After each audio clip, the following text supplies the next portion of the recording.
Welcome back to the 15th installment of a series that keeps on giving. This video represents where the commercial aviation industry is at these days. They've got no money and are packing away their planes. Unfortunately, it's pretty tricky packing away a plane. This big fella looks like the owner of that plane. His mates are like, it'll be okay, we can fix it, we can bounce back from this and become profitable again. We'll just decrease legroom in the economy section by another 3 fucking inches. That'll make business good again after the pandemic. You know, sometimes I wish I was a princess.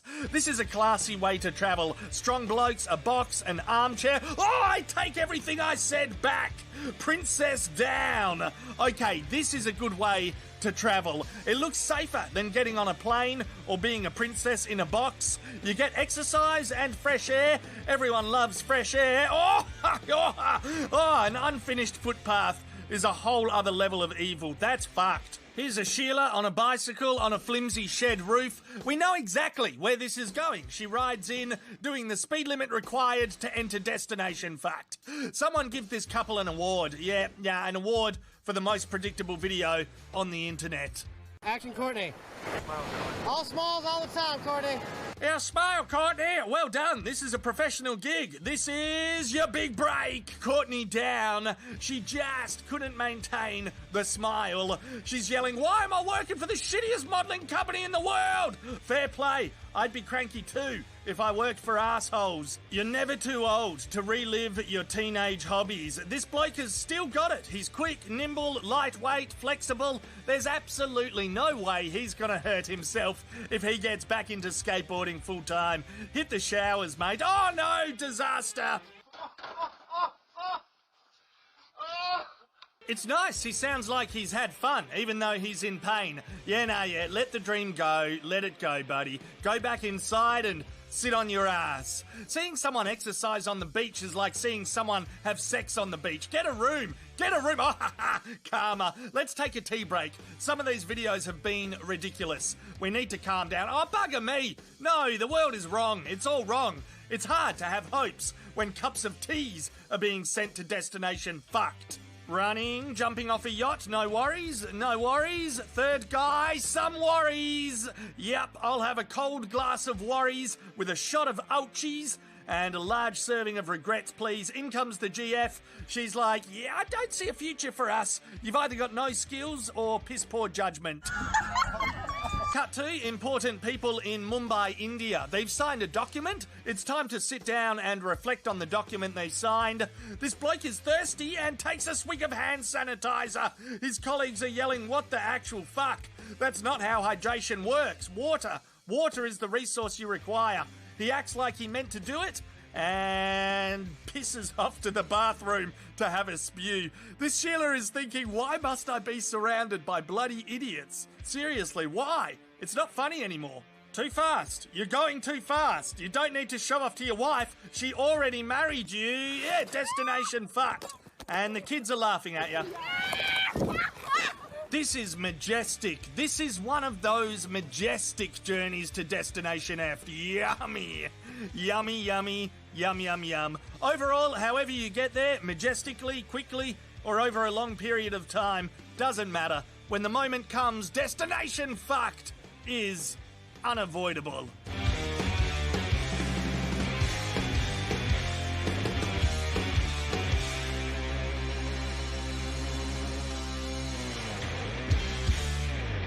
Remember to like and comment and share and subscribe and like everything again and double like it and triple like it. Okay, cheers. AussieManShop.com. It's got a few good things.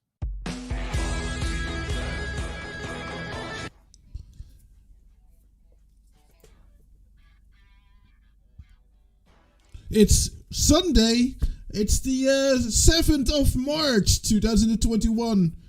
And this is the NASA Bunkers 33 Something for Nothing show. We're coming to you live, hurling and hurling in a washing machine in space. And well, today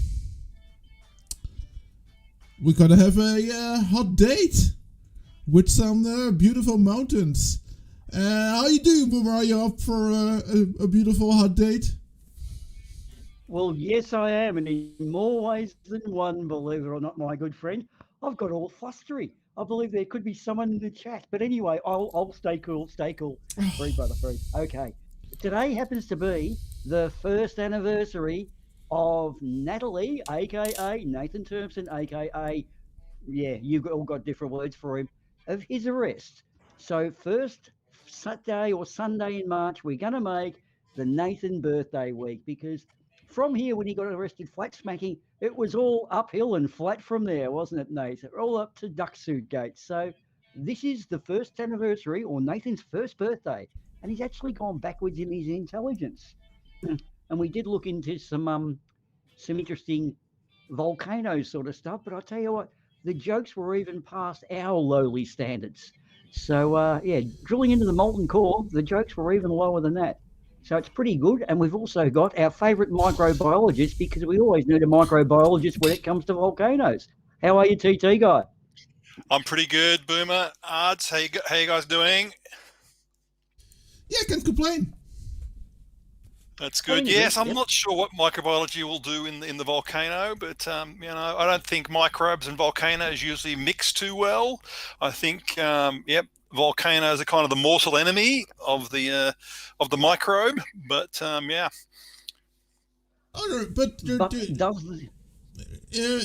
Aren't there any microbes that maybe live really close to volcanoes or interesting? Yeah, it could be right. I'm familiar with the thermophilic bacteria that live in hot springs. I don't know about volcanoes. I mean, if you're living in a hot spring, I guess you've got plenty of time to kind of get used to that. Whereas a volcano, it's kind of comes on pretty fast, the whole warmth. So that is a very interesting question. I wonder if any biologists know about that. We're probably not going to find out today because I've thought about this. But yeah, maybe that's something for a couple of weeks' time. Wasn't the gnarly soup being served up at the bottom of the primeval sea a whole beginning of what is to be your known trade? Because it was that stuff that got together was the first of the amino acids, I think. So the volcanoes are actually the great-great-great-grandfather of microbes, because they created the dynamics for all these wonderful little DNA things to turn up. And I've just sounded really smart. Oh, fuck. Oh, no, I've given up the ghost. I'm dumb. I'm not that smart. Okay. Sorry, TT. I know, just going to say, I mean, I think, yeah, I mean, it's the thermal springs and stuff, but they're kind of like a constant. And it is, of course, the same sort of thing that I guess that the heat from the energy, from, you know, the molten rock under the surface of the Earth, whereas volcanoes are kind of more of a violent sort of release of that energy. So, yeah, I don't know. I would imagine the volcanoes probably fry anything that's there because it happens so quickly. But, yeah. Oh, so it's a hot spring sort of thing. So it's more like the... what is it like? That thing in America. I should have looked this one up. The springs in the park. Old Faithful, the geyser. Yosemite. Yeah. Yeah. Don't they actually? They produce a sort of a, what do you call it? They produce the hot springs, which provides the ideal conditions of oxygen and mixes for little microbes to come. And now this is sounding like a science class. So we did have some jokes, but unfortunately one of them gave me an aneurysm, and then the second one gave me a stroke. So it kind of balanced out. and hopefully we've got some better volcano jokes coming up in the chat, guys. We need you. We need you for volcano jokes. Anyway, Ards, Yeah. what sort of wonderful... Well, first off, this is the first stream on my beautiful new rig that I cooked up. There she is. Oh. This is my my rig. I took a picture for you guys, just for you guys. This is shiny things, yummy. Yes. So I had to rebuild everything. So I'm hoping we're gonna be good. And you know, this is from all the money you've been making from this stream. This is from all the NASA shill money. Yes. Yep. Yeah, that picture is to actual scale as well. I'm putting my bed up the top. I can make a little mezzanine floor, which will be better sleeping conditions than we've got here. So it doubles up as a house as well. Yes, it does. I haven't seen my cat sleeping on top of it, but I'm half expecting, because it's big enough for my cat to sleep on. I'm half expecting that one day I'll find Her Majesty Queen Kitty Shy sleeping on top of the PC tower, but we'll see. Okay, that just leads me into a beautiful. I just have to chase her off with water. One. When I did a brief stint fixing photocopiers, they actually have a heater and a lot of paper inside them. We used to go back to this one that was chewing up paper in odd ways. About 3 weeks of returning every once or twice a week, we discovered a mouse had taken up residence. But when the people came into the office, the mouse would naturally piss off to get away from the humans. So it was coming back and living on the photocopier at night and having to scurry off and live in the vents during the day. And a mouse is not something you read in a photocopier manual. They don't say go and look for mice. So a mousetrap was actually the fix for that particular photocopy. That was an interesting job. Yeah. So how many photocopiers are broken by Pill's asses in your experience? Oh, don't. Oh, dude, they come back in off trial because they give these machines out. You open the lift up and you see the short and curlies. And yucky, yucky, squirt it down thoroughly and put your gloves on. And yes, there are some stories. I'll give you a quickie. There was a rather big sort of photocopier, probably the size of a small washing machine. And we actually moved it out, and me and the other tech were behind unscrewing all the screws and doing as you do. And we heard the door open, and we're down behind expecting the usual, how long is it going to be before I can use a photocopier? And all we just heard was this huge ass-ripping fart. And Mick the tech stuck his head up and said, I suppose you feel better now, love. I used to go into the photocopy room to fart, and oh my God, the sound of it was almost fucking thunder and lightning in the background. But yeah, we do have some interesting photocopy stories, none of which I can really get into. Oh, that fart, was it loud enough to for the tectonic plates to kind of shift? That's a wonderful segue. You would be talking about something volcanic, would you? Okay. Well, as we know, volcanoes can shoot their loads, so hang on to your loads, guys. This is going to get good and interesting. So any of those volcano puns, throw them up, and you may win up to 10 Monopoly dollars if you come up with the best joke tonight. So volcano jokes, or actually anything in bad taste will do. So are you about to play a tape for us, Aaron? Yes, I was gonna start with something that's not specifically about volcanoes, but it might be a good one to address first, because it's about plate tectonics and shifting plate and shifting plate tectonics that kind of leads towards volcanoes. Well, why don't we have a look? Work of the devil.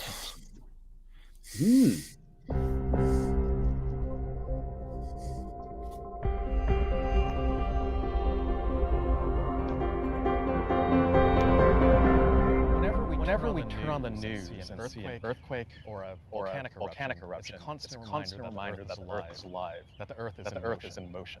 Hi, I'm David Shimabukuro. I'm a geologist. I'm talking to you from the campus of UC Berkeley. I'm going to tell you a little bit about plate tectonics. The surface of Earth may look to be a continuous body, but it's not. It's actually broken up dozens of rigid plates which can move independently of each other. Some parts of these plates are continents, some parts are oceans. Some of these plates are really large. The Pacific plate, for example, takes up a fifth of the Earth's surface. Other plates are smaller. The Juan de Fuca plate off the northwest coast of America is about the size of Oregon and Washington combined. Oceanic plates play a special role in plate tectonics. They're born at an undersea volcano, 40,000-mile long ridge that rings the Earth. Okay. Here, the mantle rises, melts, and forms oceanic crust. From here, the oceanic crust moves outward, eventually diving back down into the mantle. That should be the solving of the echo. The mid-ocean ridges, and where the crust is born, and the subduction zones where crust dies, are the visible part of a larger circulation system, which includes the mantle. This circulation system is what drives and moves continents. So how fast do tectonic plates move? Well, take a look at your fingernails. Plates move at about the speed your fingernails grow. That should solve the echo, right? It seems almost imperceptibly slow, but given the vastness of geologic time, huge distances can be covered. For example, the Atlantic Ocean. Today, you can cross it in an airline in about 6 or 7 hours. Nature, using plate tectonics, built it in 180 million years, all at the speed that your fingernails grow. How does plate tectonics affect us today? Well, at the boundary between some plates, they stick. Places like the San Andreas Fault in California or offshore of Japan, the plates slide past each other but get caught. Year after year, this strain builds up until bam, one day, the plates slide and an earthquake happens. It's hundreds or thousands of these combined events that move continents from place to place and create the pattern we see on the globe. Let's rewind the clock. 250 million years ago, the Earth was a vastly different place. All 7 continents were combined together in a supercontinent known as Pangaea. At this time, the Atlantic didn't exist. If you were alive at that time, you could have walked from New York to North Africa, or from Brazil to West Africa. You'd be An tired. ancient ocean known as the Tethys. Yeah, it would be quite a walk, a bit of a walk, but... the northern part from the southern part.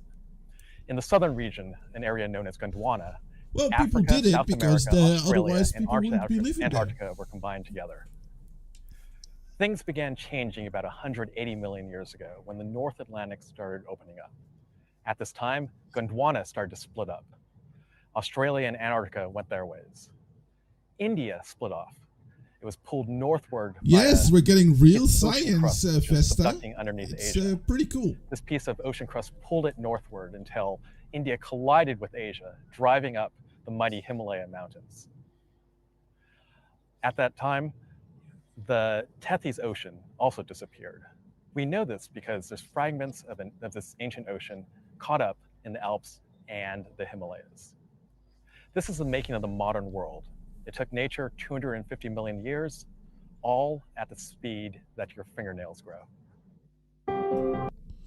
So yeah, I thought that was a pretty cool video, and about plate tectonics, which have a thing or two to do with volcanoes. We'll get to that in another video. He was lying. He said globe though, so he's got to be lying, man. Come on, believe everything you're told. Jeez.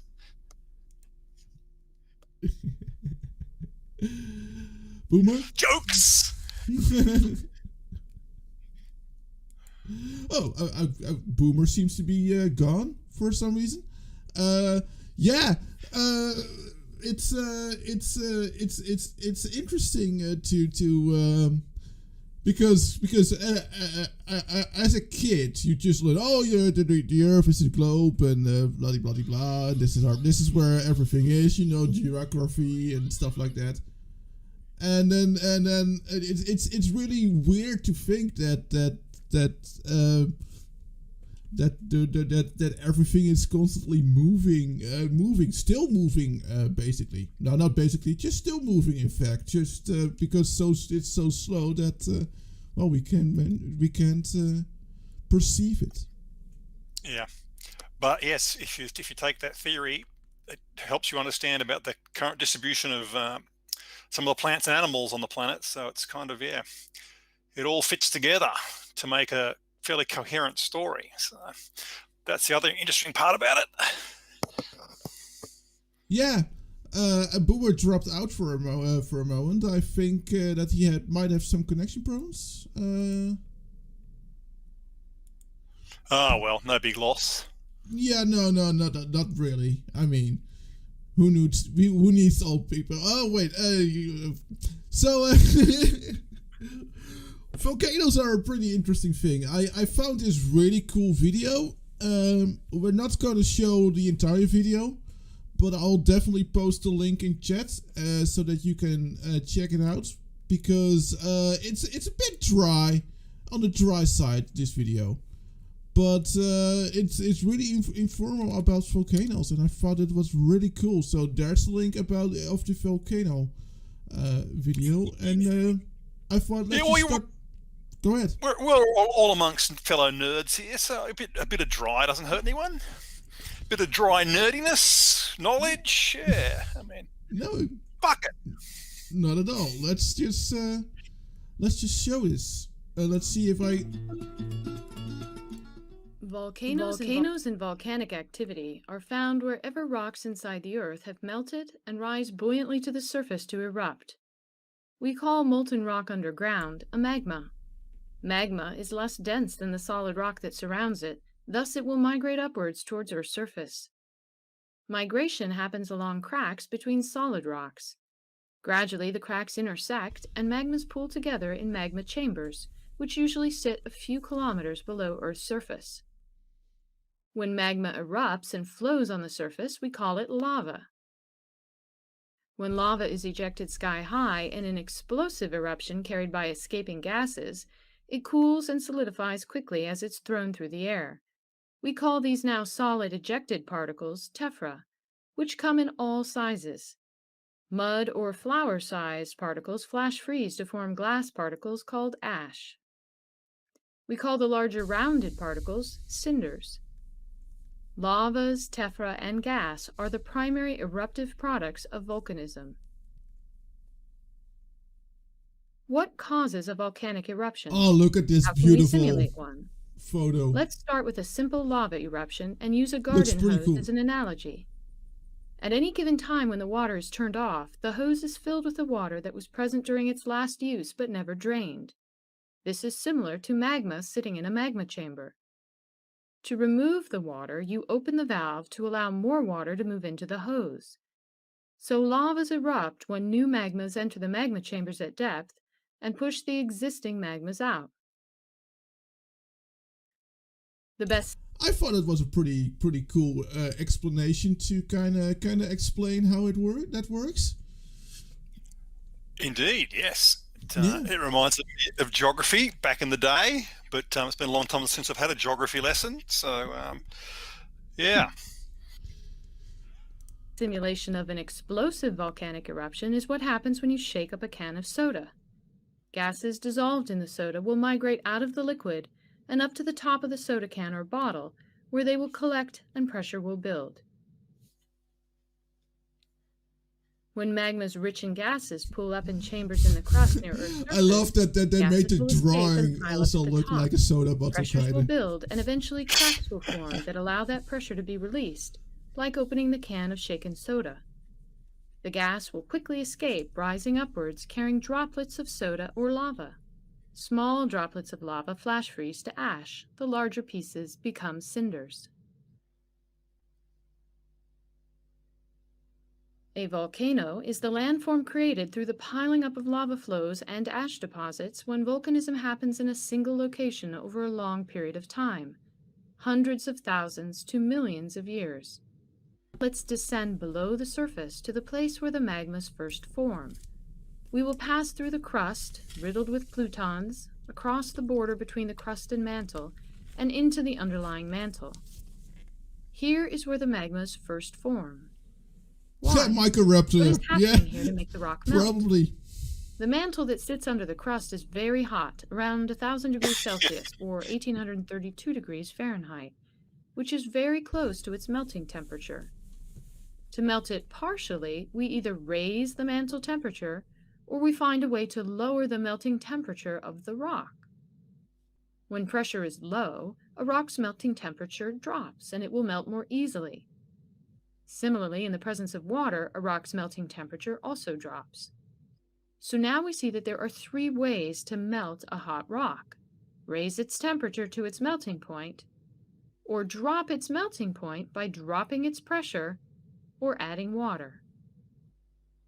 Volcanoes or volcanic activity present on Earth's surface correlate with one of 3 different geologic settings, each of which correlates as well to a different method of melting the mantle: a subduction zone, a divergent plate boundary, or a hotspot. Note, the audience for this video are students of a general geology class who have already learned about plate tectonics.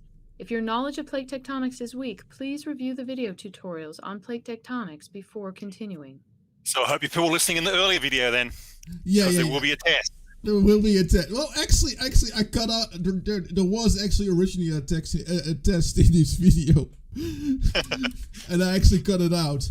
But yeah, no, this actually, I have to say, this actually kind of interesting, because I thought, oh, volcano is a volcano, you know, it's it's a mountain that spits fire, you know, basically.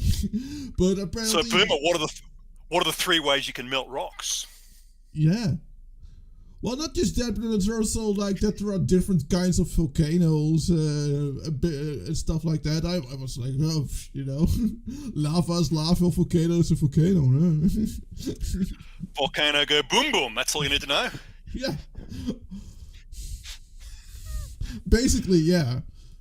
And lava does ow ow. That's Lava go ow ow. yeah. Yeah. Well, I have actually visited a volcano. So this is I've got a volcano story. So my wife used to be a travel agent, and so she loves to organise holidays. And every now and again, I say, one of my ambitions in life is to do this sort of trip. And I once mentioned, I'd like to see a live volcano before I die. And she went and did the research and thought, we'll go to Hawaii where you can go visit live volcanoes. And she did the research on the internet and pulls, reviews. And said, it was all right, but there was a big fence and we couldn't get very close to the volcano. No, we hardly saw cannot it. hear you, Boomer. Sorry. Yeah, Boomer's all quiet. But you are also muted on my screen. Sorry. Sorry. Sorry. I hate to interrupt you. It's all right. Let's sort Boomer out. Hey, Boomer, say something. The muted icon is the mic muted icon is on your screen.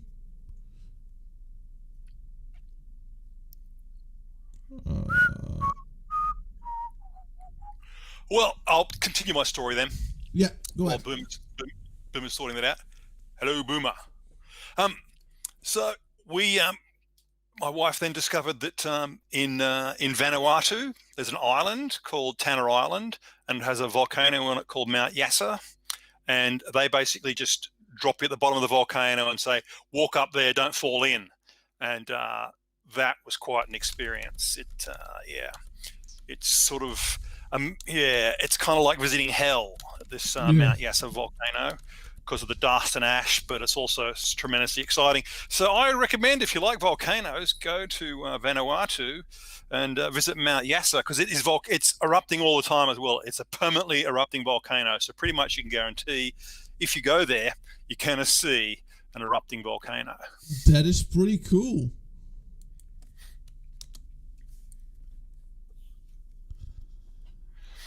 And I've got a video of it on my YouTube channel. Do we have a Boomer? Am I here? Yes, you are. Can you hear me this time? Yes, you can are. hear me. I can. Oh, good. Okay, I had to drop out, call the call, and re-back in. We had a kangaroo fight here. Okay, I'm back. Yay! Okay, well, I think that we can continue with the video. Unless Boomer has something to say about what he just learned about volcanoes. Oh, I just learned that Jitsi just went white and weird, and we had a kangaroo fight. So I had so much to offer then, but I'll just have to leave it till next week or after this one. Okay, roll us on a bit, and I'll remember where we are. Subduction zone magmas are produced by water-rich oceanic crust sinking into the mantle. As the descending oceanic crust moves into areas of higher and higher pressure, it is squeezed, and the water that was soaked up by the seafloor rocks is released, rising upwards into the wedge of mantle rock trapped between the subducting plate and the overriding plate. That water reduces the melting temperature of the rocks, and the mantle will partially melt, producing magmas that rise to the surface and form volcanoes. Most of the world's examples of subduction zone volcanoes are found in the Ring of Fire around the Pacific Ocean. And it These burns, include burns, the burns. Cascade Mountains in the northwestern United States, the Aleutian Islands of Alaska, the Kamchatka Peninsula in Russia, Japan, the Philippines, Guam and the Marianas Islands, Indonesia, Papua New Guinea, the Solomon Islands, Vanuatu, Now we know Tonga, where the south, what New the Zealand's North subtitle Island, means. the Andes Mountains of South America, and the volcanoes of Central America and Mexico. We also see some subduction zone volcanoes in Italy, Greece, and the Caribbean. But not Australia. Divergent plate boundary volcanism is produced by the thinning of the lithospheric plates as they are stretched apart. The subsequent reduction in pressure in the underlying mantle reduces the melting temperature of the rocks. Magmas form and rise to the surface to produce volcanism. Because of coincident spreading, lavas rarely pile up fast enough to produce volcanoes or rise above sea level. Instead, they simply produce more oceanic crust and spread and make bigger oceans. Thus, divergent plate boundary volcanism is found throughout the world's oceans on the mid-ocean ridges that mark the spreading centers. Occasionally, we see divergent plate boundaries that are still splitting apart continent and haven't yet developed low-lying ocean basins. An example is in the East African Rift Valley. In such cases, the rate of spreading is so slow that lavas can pile up in a single location, and we can see volcanoes forming above the surface, such as the famous Mount Kilimanjaro. Satanistic. The third geologic setting for volcanism is known as a hotspot or mantle plume. In such settings, hot plumes of mantle material rise from as deep as the core mantle boundary to the surface. As this heat partially melts the mantle, the material rises upwards, producing more melts and accumulating in a large mushroom-shaped head that pools and pushes up under the plates in the embedded crust. Eventually, these heads produce a series of parallel cracks or fissures, and over 1 million years or more, that molten material in the head will pour out on our surface in large-scale eruptions that flood the landscape. These eruptions produce what we call flood basalts. They mark the initial breakthrough of a hotspot, and the layers of basalt flows that result can be hundreds of meters thick and cover areas as large as 340,000 square kilometers. Once the hotspot's initial eruption ends, volcanism will continue in a much more localized area until the root fully disappears. No, it's hot. The main hotspot root can last 100 million years or more, producing a chain of volcanoes on the surface that are carried away by plate motion, go extinct, and erode away, while new volcanoes form on the plate that sits over the active hotspot. You want to pause it there? Yep. What Dave just described there is actually really typical of the mountain range near where I live, which is the Grampians in West Victoria. This whole area was formed by volcanism back in the year, who knows, but fuck whenever. I think it was Gondwana land or whatever. And the interesting thing about it is some of the features are so realistic, like there's a place called Elephant Hide that actually looks like an elephant in the side of a mountain. And the other thing interesting about it is one of the volcanic shafts here, which runs down some 200 meters, they found a lot of old prehistoric plants in there. The things have stayed and kept going in what is like the lost world. And this other place features heavily insofar as it had someone get himself into the Darwin Awards last year with 3rd place when he decided to do a handstand on the safety rail and fell to his death. So don't do handstands on safety rails next to volcanic shafts. But we actually have this sort of stuff all around where I live, and it's really quite interesting. It's a wonderful, vibrant landscape. When you look at things, it's so arty, a bit like the Greek Isles too. Well, not so volcanically vibrant anymore, thank goodness, I suppose. But yeah. Yeah, no, it's yeah. No, I don't mind pausing you, but there are only like 20 seconds left, so quick. Hotspot stays relatively fixed while the plate moves over it. Each volcanic system along the chain accumulated its lavas over about 1,000,000 years. It's kind A of great cool. example of a hotspot island chain is the Hawaiian Island Emperor Seamount chain in the center of the Pacific Ocean. There we go. That is interesting. And of yes, course, you've got a chain of islands we'll- form. Yeah. We've got the example of Jerry Rocha, flat earther, lives in Hawaii, denies volcanoes. Yet he has pure evidence of volcanoes literally below his fucking feet. Nice one, Joey. So Thinking yeah, is not a strong suit. again, this is from Earth Rocks, which I think is a kind of a brilliant, brilliant channel name. And definitely check out this this video if you want to learn more about volcanoes that we can bring, because they go really in depth and it's really cool. Yeah, you should send that link to Joey Rocher. I think. Yes, he could do with a reading of that or listen to that video. Yeah. Well, there is an interesting one about Joey. Some years ago, he actually ran home from school and said, Dad, I've got the biggest dick in 6th grade. And his dad said, yeah, but you are 18, Joey.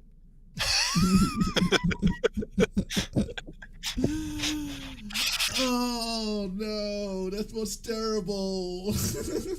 Oh, come on, dude. You know how hard it was to find jokes with fucking volcanoes? They're pretty serious things, man. You don't exactly sit there when there's lava pouring and go, hey, did you hear the joke about the volcano? And it's get the fuck out of here. Run. What happens if you say, "Hey Google, tell us a volcano joke"? You'll have an aneurysm or a stroke. I've already done that one. Okay. All right. Yeah. So we're still gonna banter away on this a little bit. A really good example to learn this sort of thing of volcanisms, you know, around Iceland and that, they've actually had a couple where the amount of ice that's built up, being so close to the North Pole, when you get frozen icy water, i.e. pretty much a rock, falling into molten rock, you get these amazing, the momentum of the ice drops down below the rock level, the ice then instantly turns from ice to water to gas, and huge explosion results because of the expansion rate. And that tends to throw the rocks out. And there's been like the caldera, Krakatoa is pretty famous. When the seawater rushes in, that causes more of an explosion than the actual fracture itself, other than the big one they had. But we do have a bit coming up on how volcanoes change human history. That's coming a bit later, though. Yeah, fun fact about Krakatoa. It's the volcano that has the most, that causes the most foot injuries. Boom! Can you Boom! tell me another Boom! joke? You got to do another one and neutralize the aneurysm, please. Why didn't the volcano have any money? It went bank erupt. Thank you. Okay. That was the stroke. Oh God. Oh, A lava okay. rock quit his job at the volcano today. They said they took him for granite. Boom, boom. Let's go to the commercials and recover from this horrible jokes. We already read that page, and it didn't even meet our somewhat plummeting standards, and yet you went with it. Oh my God! This is no shame. We relinquished this to Barman's card game, and you managed to bring him up. Well done, though. Oh, I'm sorry. Well, there's a few left on the end. page. There's a few left on the page, so you can use those at Barman's card game if you feel so like you need that. Yep. But yeah. Well, Tony, I'm going to challenge you on that fact. When Krakatoa up, that it was the loudest sound ever heard. Have you ever been to an Iron Maiden concert? When it was here in the tennis centre, which used to be the entertainment centre that was a pool, that was the loudest thing ever. That was louder than Krakatoa. Iron Maiden in a swimming pool is not what you want to hear. I highly doubt it was louder than an eruption that could be heard across, like, what was it, like half the globe or something like that? It circled the globe 3 times, actually.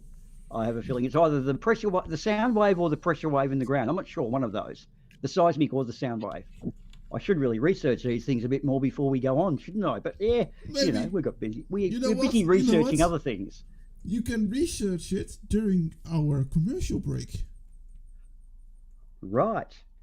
Well, just before you do lead into that, apparently Starman, as you may have read in our description about Starman being removed, we feel it may have been Godzilla, attorney at law, with his lawyers working at us, striking our stream down mid-movie by a company who reckoned they owned it, or who knows. But anyway, it's soon to be done. The YouTube way, they remove your streams, even though you take all the steps to get them right.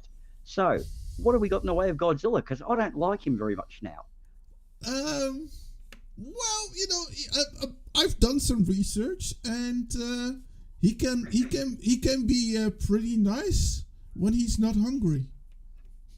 Oh, fuck me sideways. You're kidding. I'm going to have to do some more research then, aren't I? Yes. Show me your worst. Guys, Godzilla's just misunderstood. Here are some Godzilla-themed commercials while we have a whiz. See you guys later. Off for O'Reilly.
積積埋埋咁多熱氣啊！沖杯含有天然草本石斛嘅京都念慈庵全身即熱清啦，熱氣噓聲冇晒。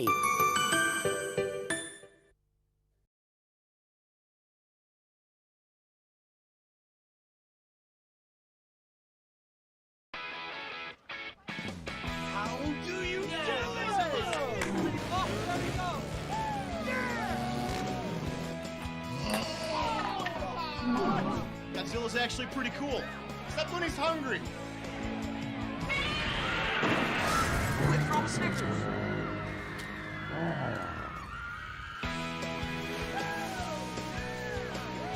You're not you when you're hungry. Snickers satisfies. See the new Godzilla in theaters May 16th.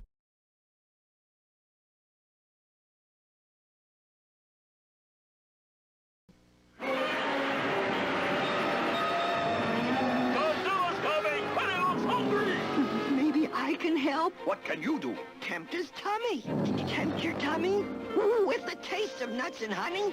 Honey Nut Cheerios combines golden honey with crunchy nuts, part of this complete breakfast. Try him! He loves them. Look, he's going home! The bigger they are, the harder they fall for Honey Nut Cheerios.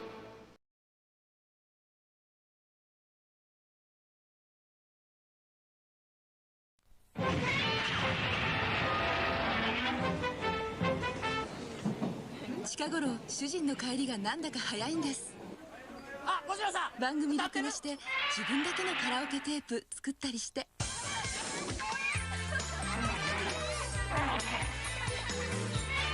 日本全国津々浦々、今度は歌える G。See, Godzilla is not such a bad guy.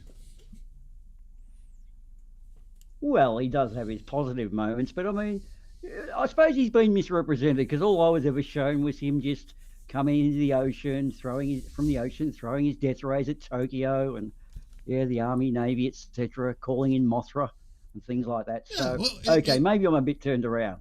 Yeah, it would have been so much easier if they just fed the giant Snickers to Godzilla. Everything would have been solved in like a couple of minutes. Well, if memes have taught us one thing, and they have, it's a giant Lego. And lots of giant Legos could have also thwarted Godzilla if they put them out at sea, out in the ocean, like mines. They could throw them around. Godzilla would not invade against giant Lego. No one can. That is true. That is true. In fact, his TT reemerged. He must be a G&T TT. I think he's disappeared, or perhaps he's been abducted by kangaroos, as I was earlier in the stream. Kangaroo abductions have had a dramatic increase in the last hour or so here in Australia. And whoever it was earlier in the chat said, yes, the spiders did poison all the volcanoes.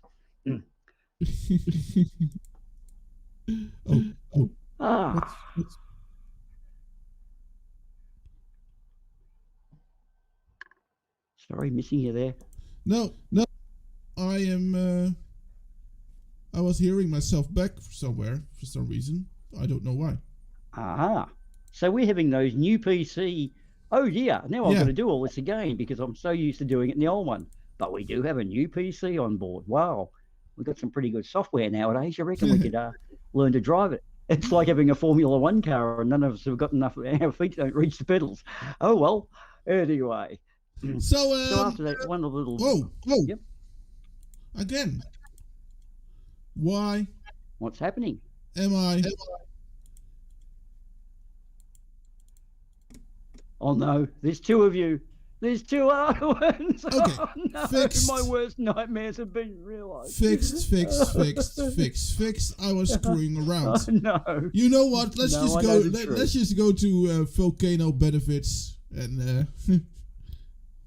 There's two of you. Oh no. Okay, I'll try and cope. Volcanoes with benefits. Yeah. Volcanoes may be dangerous, but they also provide benefits to the local area. Let's look at a few examples. Fertile soil. Lighting? Heating? 2002 saw the eruption of Mount Nyiragongo in the Democratic Republic of Congo.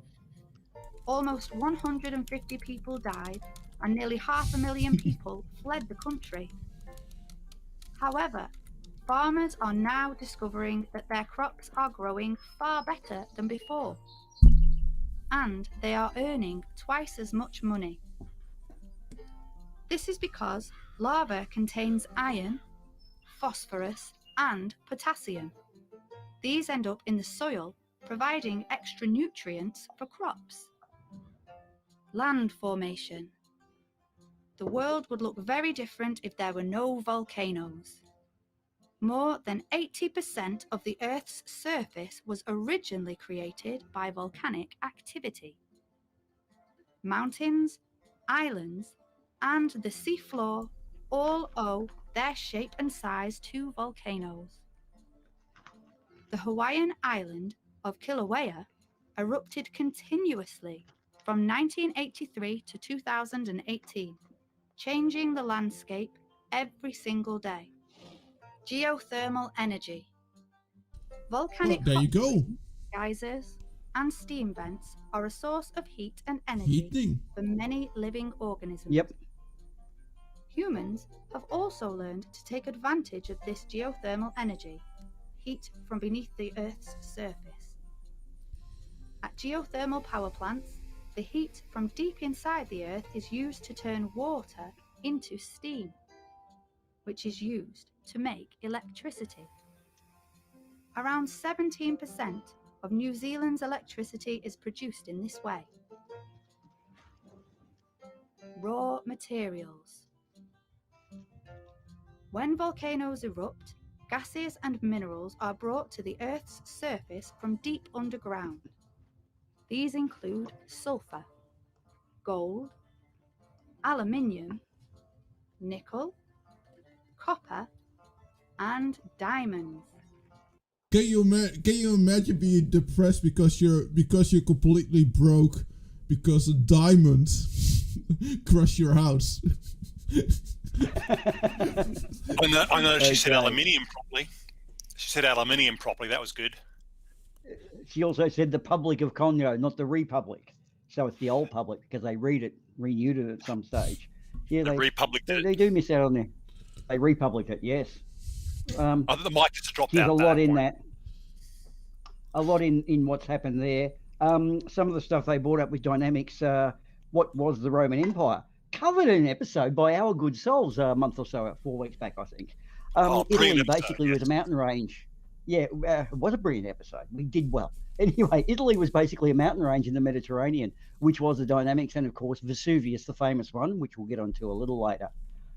Now, earlier, when they were showing you the soda bottle experiment, there was an island in the South Pacific in '84 where the volcanic shaft had filled up with water, and the water down the bottom was actually pressurized into like a CO2 base. And it was something like a large rock about the size of a car toppled down the mountain, the top of the volcano, pretty much broke the seal, and then all the CO2 rushed up through it and actually killed the whole population of the island of about 300 people through carbon dioxide poisoning, because it had been stored in this volcano in a static sort of like a drink bottle, basically, that had been shook up but was waiting to have the top cracked. So that's one of those little bastards of things that happen. Yeah, man, the universe is out to get you in any way, all sorts of ways. It's nasty. Yeah. Sorry, I was fiddling around with something. Let's get your hand off it. Produced by volcanoes is also a useful building material. Volcanic ash can be turned into bricks and used to rebuild the very buildings which the volcano destroyed.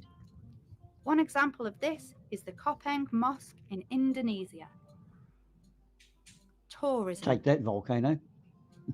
There are around 1,500 active volcanoes around the world. They attract millions of tourists every year. Their tall peaks offer visitors challenging hikes, unique scenery, and awe-inspiring views. Local hotels, youth hostels, restaurants, shops, and tour guides rely on tourists for most of their income. Now, I don't know if tourism is such a positive thing. I think that not everyone would agree with that being such a positive thing, but okay.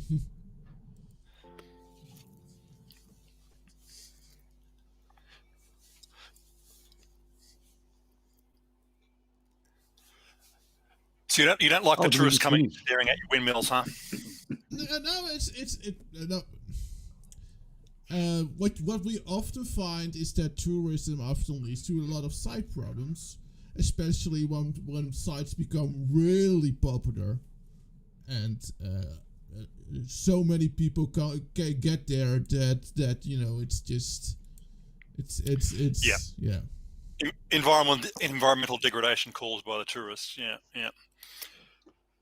It was told to me that when I visited the Great Barrier Reef, and a pontoon there, that the Great Barrier Reef Marine Authority said, "Yep, this company, you get this spot on the reef and no other. And if your tours fuck it up, you're not going to get to move to another part of the reef. So I suggest you manage it and make sure the people that visit it don't fuck it up." So that was, I don't know whether that has panned out to be true, but that was a story that the pontoon people were telling me at the time, that they have to try and conserve their bit of the reef.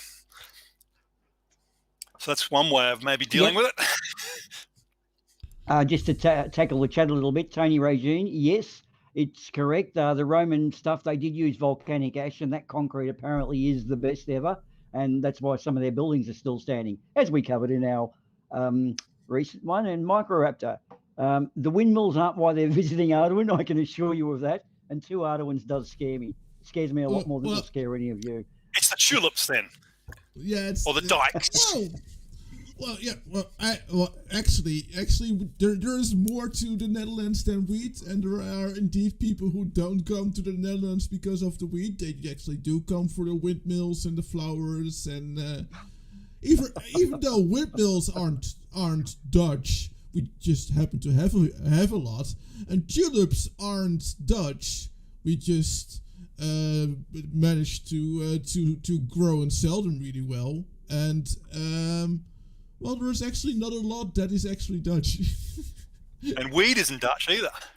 Weed isn't Dutch either. We just at one point in history we were apparently pretty liberal, and I still don't know how that can happen in such a conservative country.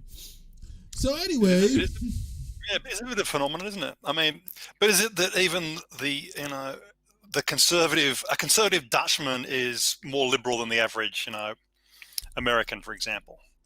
Is that true? Do you think? I don't know. I would say I'm with you on that one. Yep. Average, yes. But we have basically a QAnon party that is gonna win a lot of seats in the government this election. So. Yeah. Actually, Tony, I'll jump in for Tony. I've got a feeling it's Denmark might be the largest porn industry. Not that I would know, of course, not having any Danish VHS videos at home. But I've got a feeling you've got your low countries mixed up around a little. Is that right, Ards? Is it Denmark for the porn and Netherlands for the dope? That's what I thought. I think for the porn, yes. But what he's calling about the supermarket could be true. I know that there are sex toys and porn supermarkets in Amsterdam. Right. Interesting. So you cruise through with your trolley and start loading in bits and pieces, and in fact, I believe those women dolls. It could, of course, the women dolls are getting so real. Realistic. Yeah. Go ahead. The women dolls are getting so realistic now. When you take one home, they actually divorce you and take half your house. You can't get more realistic than that, can you? Ooh. Oh, come on. I mean, if you look at women's magazines, the covers of some women on women's magazines, how they're airbrushed to hell. I reckon some of the women are starting to look more and more like sex dolls. That's why I see the trend happening. True, possible, yeah. Well, I'm not going to risk getting shot. Okay, I've got away with me one joke. Have you got one, Arwen, or not? No, I'm not going to touch that with a 10-foot pole.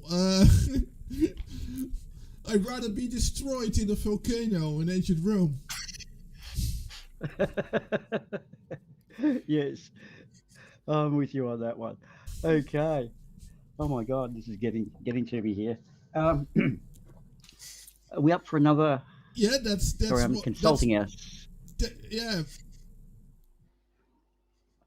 All right, just a quickie. We were talking on stuff. This is a little bit scientific too, but I don't know if anyone's ever done this at home, and don't do it. But if you got a deep fryer, one day I went up and I heated the thing up, and I tipped the last of the chips, the frozen chips, into the little pan, and probably in the bottom of it, because you open your chip bag up quite a few times, it gets a bit of ice crystals in there. Now, the ice crystals was probably about 1/4 of a cup. And as I tipped it all in, the ice crystals hit the little metal frame, melted straight away, dropped into the water, and then exploded in this wonderful oil, sort of bubbly, not goodness of 200-300 degree oil going all over your bench, and you can't touch it because you're going to burn your fingers. So if you want to do an experiment on a volcano, don't do it with your, don't do it at home. Go to someone else's house and use their deep fryer. And it's amazing. It's only like 1/4 of a cup of ice does it. So man, yeah, be really careful on that one. Yeah, yeah. Sort of So Pompeii. Okay. That was into Pompeii now. Yeah. Yeah. I tried to lead to that earlier when I said that I'd rather be in an ancient Roman town with volcanoes and stuff like that, but you didn't. Yeah. Well, we sort of run past the topics because I got cut off before. Pompeii, it wasn't actually lava though. It was a pyroplasmic blast, I think they call it. A heap of red hot powder coming down at 800 degrees, covered everyone. But about 7k north was a town called Herculaneum, and the blast came in at a much deeper sort of angle and covered everything, but it didn't set everything on fire down below. So they actually managed to salvage a lot of the old Roman art and all the old letters, which were written on wood with pencil. So Herculaneum provided a lot more archaeological material than Pompeii did. And of course, with Pompeii, there's something I've got to say. Everyone's probably seen him, the masturbating man at Pompeii. I've got a feeling that was me in a last live. Oh my God, the volcanoes exploded. I might as well rub one off while I can. I reckon that was me. I'm not familiar with the masturbating man in Pompeii. Wow, I'm going to learn something. I hope he features in the building, in the story. No, but I don't think that he features in the story. But actually, who does feature in the story is actually me in a previous life. After I heard, like literally seconds after I heard one of Boomer's jokes. I see. Which one? I know I've got many weapons of warfare.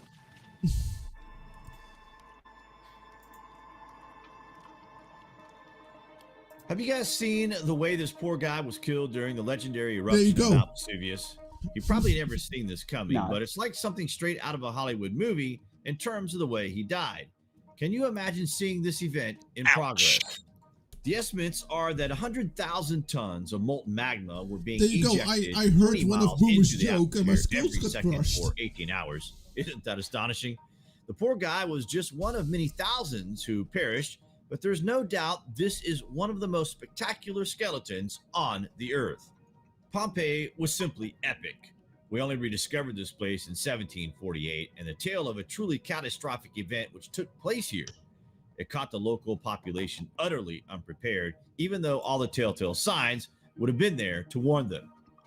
We really only know what happened here because a Roman poet named Pliny documented the events. Now, before we go forward here, we must stress that this is based on one person's account, and the fact is, because he had plenty of time as to how and when this event took place, but just wait till you hear this anyway.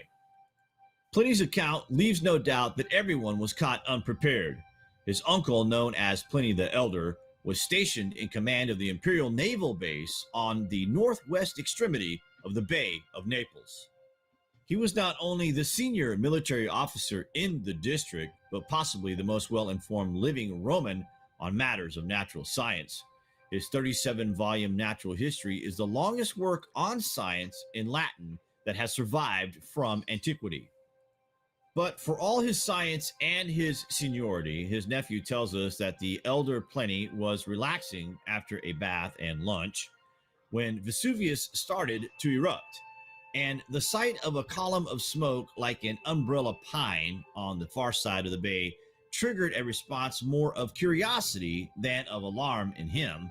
He and his companions were eventually not anticipating such an event. Well, the same account reveals that the signs were there. Pliny's casual reference to earth tremors, which were not particularly alarming because they are frequent in Campania, reveals the Romans' comprehensive ignorance. I'm going to Google that and see what that means. Seismic activity, earth tremors, and volcanic activity. Take a selfie with Volcanologists of today constantly monitor any changes in levels of seismic activity from the observatory on Vesuvius because they know that the same increase of activity in the deep reservoir of magma, molten or partially molten rock beneath the Earth's surface, cause both earth tremors and volcanic eruptions. Through measuring seismic activity, these scientists expect to predict an approaching eruption months in advance. They also know that the activity of Vesuvius is recurrent, and that the longer the intervals between one eruption and another, the greater the eventual explosion will be. The frequent but low-level activity of Vesuvius in recent centuries has revealed the buildup of pressure in the magma chamber.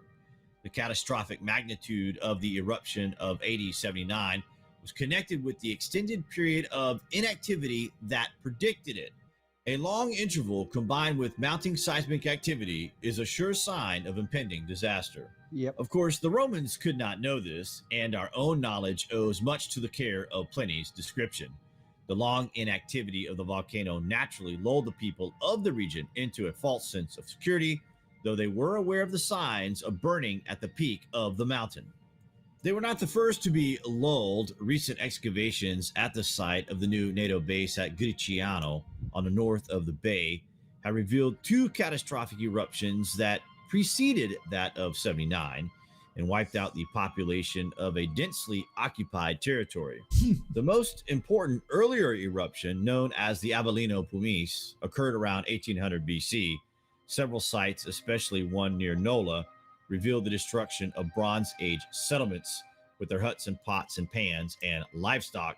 But of this, the Romans knew nothing. If the timeline is anything to go by, then a new eruption is only a few centuries away. In the meantime, the poor guy who had the upper half of his body obliterated with a flying rock will make for a nice photo opportunity. Maybe not. What do you guys think of this anyway? Comments below, and as always, thank you for watching. So yeah, that's that was a cool video about Pompeii. Now, I do have a couple for that, though, because Bethany Hughes, who's a BBC presenter, wonderful work. She's been doing it for a good 15 years now. She actually went through and noticed the amount of people that were there didn't match the actual census figures. And what had happened, because of previous ones, it would sort of smoke up. And you generally had a week or two of, what do you call it, sort of bubbly and warming up activity. But this one, what it did so quickly was just pretty much heated up all the volcano, and it was the hot rock that came down. So although he said it just happened out of nowhere, they reckon the population was down to about 10%, and there were very few wealthy people left. It seemed to only be those who couldn't really desert, like when you've got to evacuate for a bushfire or something, those who can't really do it or have nowhere to go won't want to evacuate. So there's a bit of conflicting evidence now coming up. The more they learn about it, the more they overhaul it. Wow. But the stuff they got from Herculean was good. That's very interesting. So suggesting they never did evacuate. Well, they sort of did. Everyone knew, but you got a couple of weeks, maybe next week. The old sinners, it hasn't blown yet, so we'll get another day. And the ones that were left, apparently down near the port, they could work out that when they heard the blast and saw it coming, they started running. But it comes in at 2-3 hours. It's like it's a rock tsunami. You're just not going to escape it. But everyone ran down to the beach to sort of go for a swim or something like that, and everyone was captured down more towards the port area. And since then, they've excavated, it's either Herculaneum or Pompeii, and they've worked out that the oceans also receded because there were ports at about 10 meters lower than sea level. Sorry, the oceans rose a bit.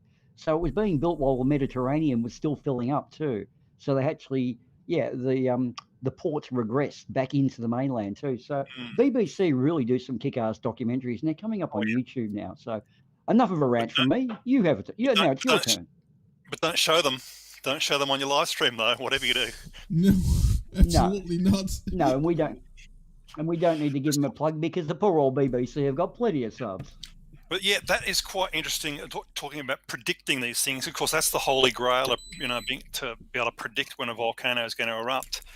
And I guess, like you're kind of saying, you can kind of say, "Oh yeah, well, it's looking a bit like it might erupt." And so, as a scientist, I'm going to say, "Oh yeah, there's a chance it might," but that ain't too useful to the politicians or people trying to make decisions about, am I going to close down the entire economy of my, of the place around the volcano? And you ask the scientist, well, when is it going to erupt? You say, oh, well, in the next 6 months or something or other. You go, well, thank you so fucking much. So I guess, we'd really like to get to the point where you can say it's going to erupt in the next, I guess you'd like, a 3-day notice or something like that. I don't know whether we're going to get to that point. Yeah.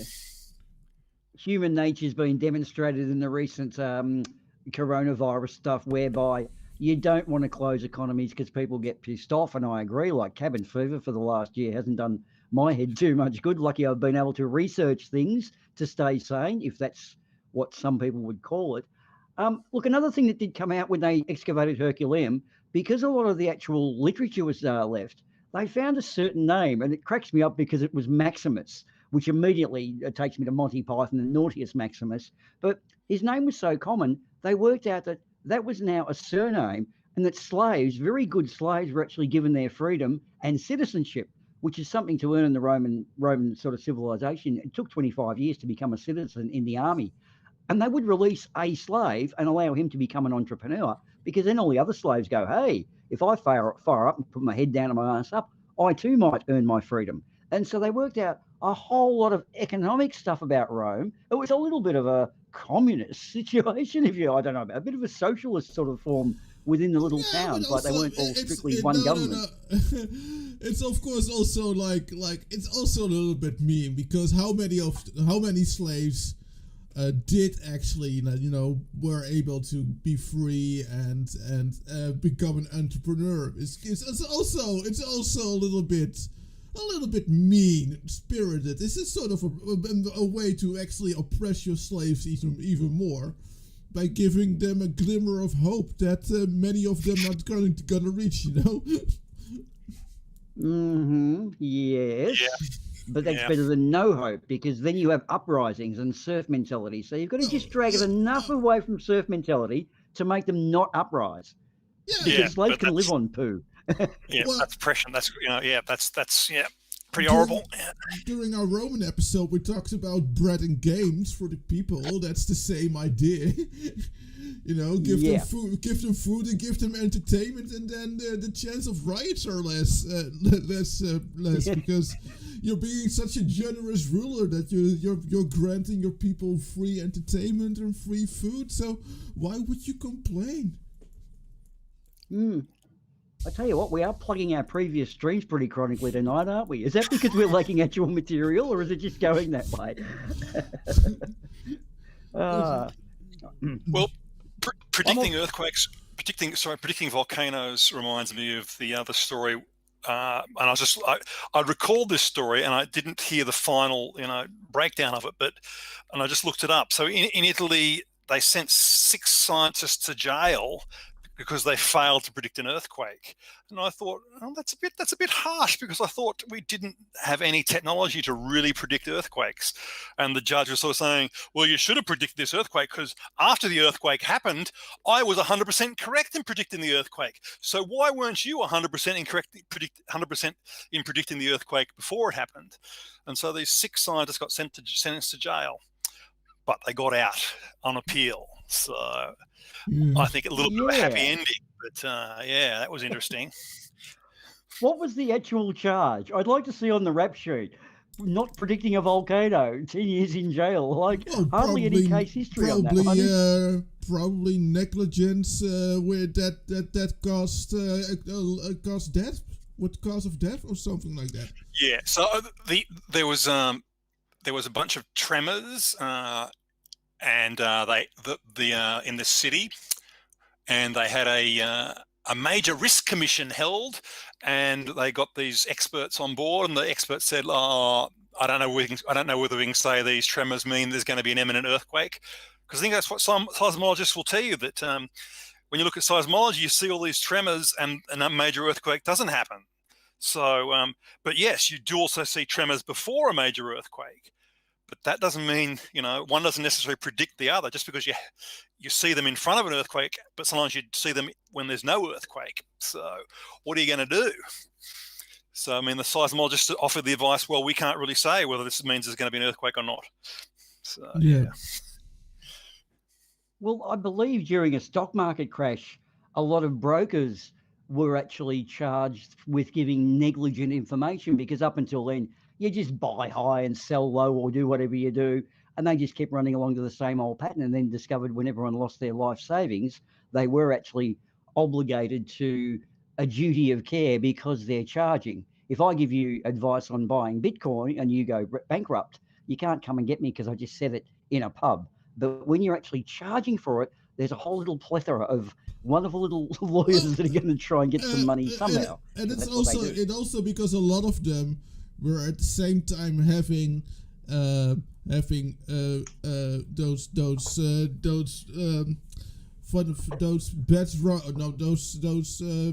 basically those bets running that specific stock was going to crash, going to get lower in value.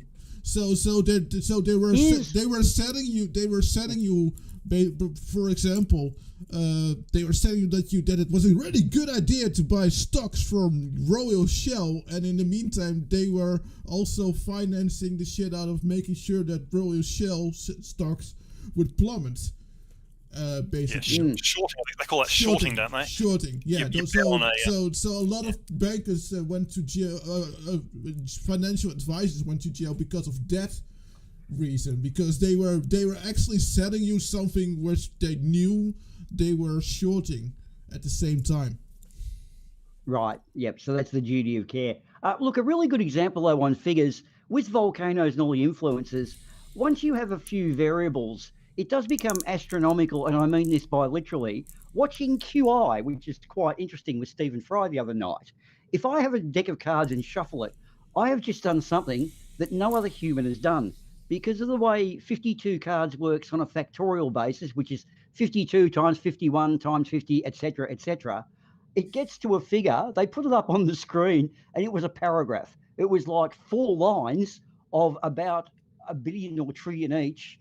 And he said that to put this into context, if every star in the galaxy had 100 planets and a population of 1 billion people, and we all started shuffling, we would only just get back to it about now if we started shuffling at the beginning of the Big Bang. And this number, just shuffling a deck of cards, that's only 52. So the way it works on probabilities with predicting an earthquake, a whole bunch of cracked rocks, it's like trying to predict the eddies in a swimming pool. You know, where a leaf is going to land exactly in 10 minutes. It's just sort of, it's beyond normal math. You can't do it statistically. You know, we need to find a way to put out a volcano, you know? That's what we need. You need what, sorry? Well, we need a way to put out a volcano again. To put out a volcano. Yes. Well, look, unfortunately, we didn't want to get into this, but this is where a bit of a dino-theastrological argument comes into play here. But as you know, some of us are dinosaur-descendant humanoid creatures, and there's what is reputed to be an old book, and others believe it was just a wives' tale, and I believe it actually happened. Now, as was referred to in the opening crawl, what was his name? Incredible Flying Dinosaur. Should I left something out there? Actually did have a way of putting out a volcano back in the dinosaur era, and thus allowing the dinosaurs to go on and be destroyed by the rather large asteroid. So, on that note, super incredible flying dinosaur, although said to be non-existent by some of us, others claim he did exist. So, is that a wonderful segue for you there, Ards, or do you want me to babble on aimlessly for another minute?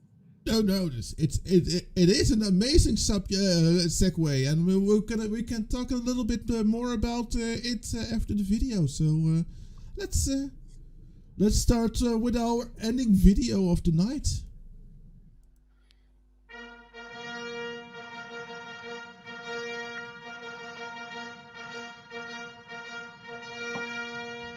The Big Volcano by Ibrahim, age 7, Wichita, Kansas.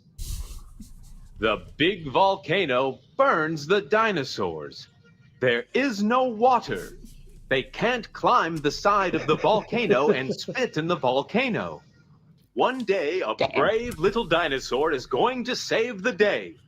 He does push-ups. He climbs walls. He's the flying type. Super incredible flying dinosaur took a fat metal wire with 2 holes, and then he took 2 screws and 1 pail with 2 holes and combined them. He told every dinosaur to spit in the bucket. They spat in the bucket. Then super incredible flying dinosaur flew into the volcano and dumped the spit into it. There was smoke. Yay! Nothing happened. The day was saved thanks to super incredible flying dinosaur.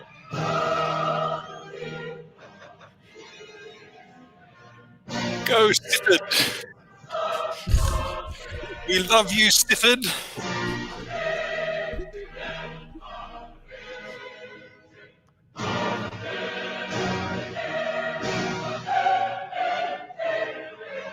Love that victory music. What do you think? Written by a 7-year-old. I love it. I just absolutely love the whole thing. We need more. We need more stories written by 7-year-olds. Is that how the show works? Was it? It was to get a 7-year-old to write a story, and then I'm going to animate it. Yeah. Cool. Well, we didn't even do that. We just found it. Oh, yeah, no, but I'm just wondering 7-year-olds. That's the pretext of that show, is it? Oh, could be. Sounds good. Yeah. Might have to subscribe. Yes, I'll put the link in the channel again, in chat. Yeah, it's interesting. By the way, something I learned, and then suddenly realized, because we were talking about dinosaurs and volcanoes and extinction events when we were planning this show, and I realized there was also a giant asteroid, and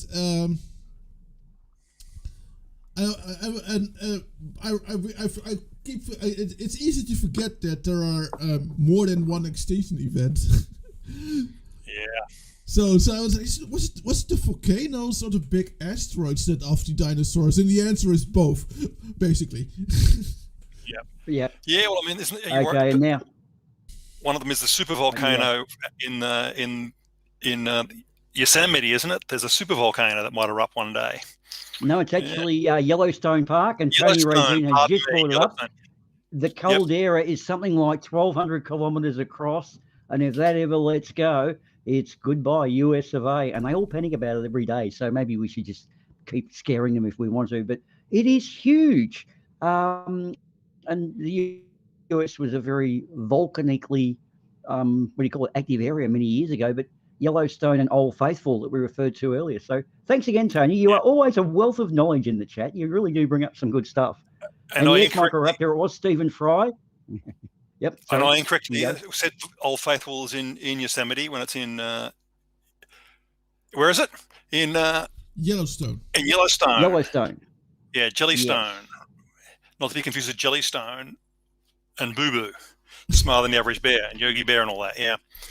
Yeah, well, I actually saw a Doomsday Prepper show where the event the Doomsday Prepper was prepping for was the big one, the big volcano. But I don't know whether you could prep for that really, if you lived anywhere there. So yeah. I'm also struggling to because I'm thinking bunker, but that will probably get a little bit on the warm side. Basically, walk around with a parachute on all the time. So if you do get blown into the air, there's a chance you can float safely to ground with a parachute. And that's a little probably impractical. But when you mention Doomsday Preppers, I too have watched quite a few of those, and it's like they really want some sort of Holocaust to happen.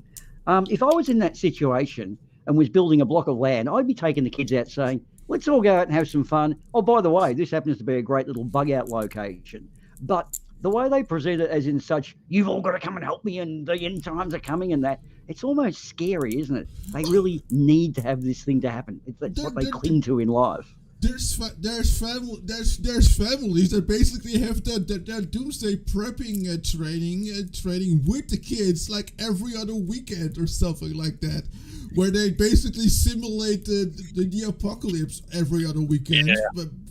And like, oh, you need to do this, and oh, you were 5 seconds slower than last week, Jimmy. You need to work on your doomsday thing. Yeah, I think that's kind of sad. It's a bit child abuse, I reckon, because you want to be bringing up your kids in constant fear. I used to watch that. I watched a few of those shows, and I couldn't stomach that sort of attitude of it, that sort of child abusey bit of it. And I also saw quite a few kind of surrendered wives. You could just tell from the look on their faces that they're not really into this, and their husband is kind of no, this is what we're doing, dear. Yeah. Now I'm just going to jump in with Tony, if I can. You're correct, Tony. The actual caldera probably is about 55 by 70, but what they've done through geological studies, similar to Hawaii, but naturally in a bigger continent, the rocks are about the most distant rocks are about 1,200 kilometers apart, suggesting the movement, because the US is a very old continent. So yes, you're right. The actual caldera is about 70K and like an oval, but the rocks themselves is about 1,200 kilometers. And there's also a moss that's grown across that's one of the biggest life forms we know of, one constant flowing sort of DNA strand, which our microbiologist would be able to fill us in perhaps next week when we do in the next fortnight, when we do Aliens Among Us. Is that a wonderful little segue for what's coming up there? Yes, that should be fun.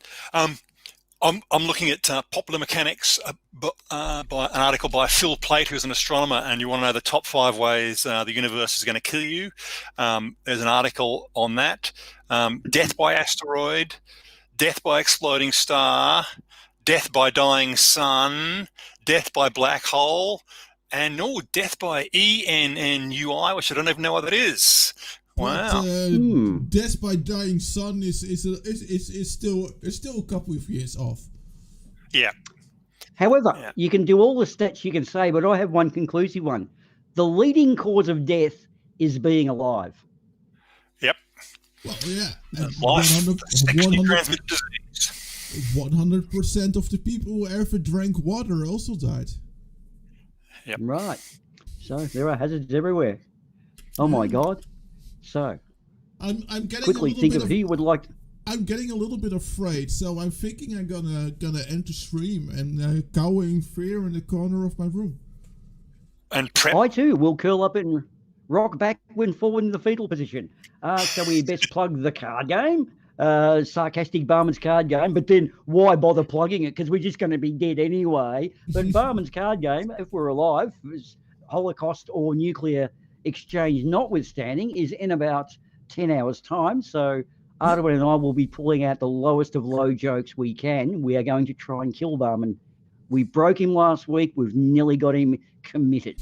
So we've got them, the good old gang in the US stream today, did an absolutely great first birthday of Nathan Thompson's police history. What else have we done? Who else do we have to plug? Arduin, can you think of anyone else to shill? That TT guy's got a channel, I believe, but I don't know. Is he worthy? Well, I just thinking if you're worried about the Armageddon, you can always just donate to my PayPal and I can sort it out for you. So if you're worried about where your cash might go after the end of the Earth, it's fine. You can just donate it to my PayPal. Oh. And I'll see you after the stream. Oh, sorry. So my apologies. And since I've been feeling, slightly better again since the last few weeks, I've been making some short videos about cats and beer on my channel. So yeah, they're short videos. They're I'm trying to utilize the new YouTube Shorts function, where you make videos in portrait mode of under a minute. Now, Arj, you've got a volcano. TT guy apparently has a volcano video, which he could have given us to run tonight, but anyway. Well, yeah, I only remember when I was in the stream. I got brain aneurysm, too much weed smoking in my youth or something. I don't know. Yeah. Who knows? Probably all of the above. That's the way it's looking. So there you go. It's a home video, so it's not particularly exciting, but it's just the sort of shit you can do in Vanuatu. I'm plugging Vanuatu. I'm going to get kickback from the Vanuatu tourism board, but yeah. And you can go and visit a primitive tribe on the island too. They'll show you how they're still living, running around with penis gourds and stuff. So that was quite interesting too. Yeah. Cool. So, do we have anything else? I reckon penis gorge has got to be one of the best places to finish it. That's going to be our strongest ever ending. The forgotten volcanoes and penis gorge. Oh, we're in form. Yes. Well, in that regard, we're going to see you next week with a movie that we have yet to decide because we were kind of lazy. Honesty. I love it. Let's get the fuck out of here, man. See you later. Bye, folks. Bye. Gunnarsson? Yeah, there has been another murder. I already know. The victim was my son. You don't seem very upset. We were not close. The killer could be anyone in Helgesund. That's over 7 people. Wait, I'm getting a call. Allow me to slip into fluent English. Hello? Gunnar Gunnarsson? Is it about my son, Gunnar Gunnarsson? Understood. I know who the killer was. Who was it? It was you. You got me.